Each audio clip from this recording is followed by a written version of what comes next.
अस्सलामुअलैकुम। उम्मीद है आप सब बिल्कुल खैर खैरियत से होंगे। अल्हम्दुलिल्लाह मैं भी बिल्कुल ठीक हूँ। आप सबको मेरी तरफ से एडवांस में बहुत बहुत ईद मुबारक।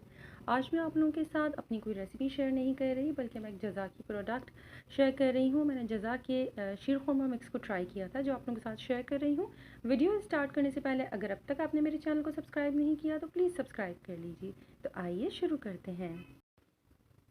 मैंने जज़ा बाय जुनैद जमशेद का शीर खुरमा मिक्स ट्राई किया था। इसे मैंने ऑनलाइन दराज से ही ऑर्डर किया है। I don't know why, but मुझे ये सुपर मार्केट्स में ईज़िली जज़ा की प्रोडक्ट्स नहीं मिल रही हैं। अगर आप लोगों को मालूम है कि जज़ा की प्रोडक्ट्स कराची में किस सुपर स्टोर पर ईज़िली अवेलेबल है तो प्लीज़ मुझे कमेंट में ज़रूर बताइएगा। इसकी पैकेजिंग बहुत कूल है। इसके बैक पर इसकी रेसिपी लिखी हुई है और साइड पर डिफरेंट लैंग्वेजेस में इसके इंग्रेडिएंट्स मेंशन है। और इसमें दो तरह से रेसिपी बताई गई है, एक जिसमें हम सेवइयों को थोड़ा सा भून कर इस्तेमाल करते हैं और एक जिसमें हम दूध में डायरेक्ट सेवइयाँ ऐड कर देते हैं। आज मैं दूध के अंदर डायरेक्ट सेवइयों को या इस पैकेट को ऐड कर कर शीर खुरमा तैयार कर रही हूँ।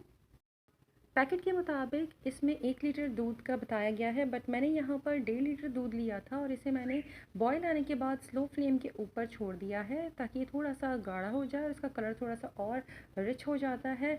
मुझे पर्सनली थोड़ा सा गाढ़ा और थोड़ा पका हुआ शीर खुरमा पसंद है। वैसे इस तरह के पैकेट्स के साथ बहुत इंस्टेंट शीर खुरमा तैयार हो जाता है।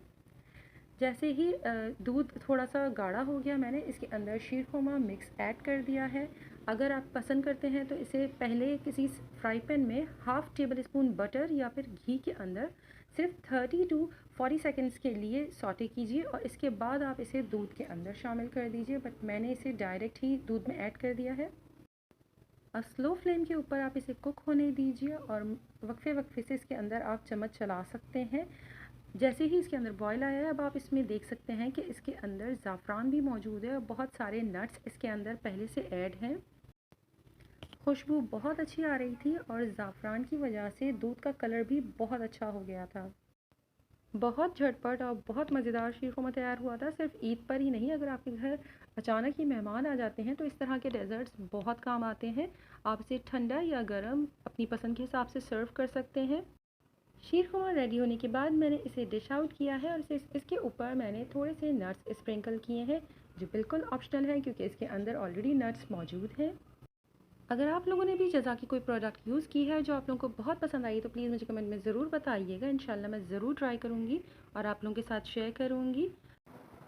अगर ये वीडियो आप लोगों को पसंद आया तो प्लीज़ लाइक शेयर और कमेंट कीजिएगा और मेरे चैनल को सब्सक्राइब करना मत भूलिएगा। अल्लाह पाक सबके दस्तरखान हमेशा भरे रखें। अपना और अपनों का बहुत ख्याल रखें। अल्लाह हाफ़िज़।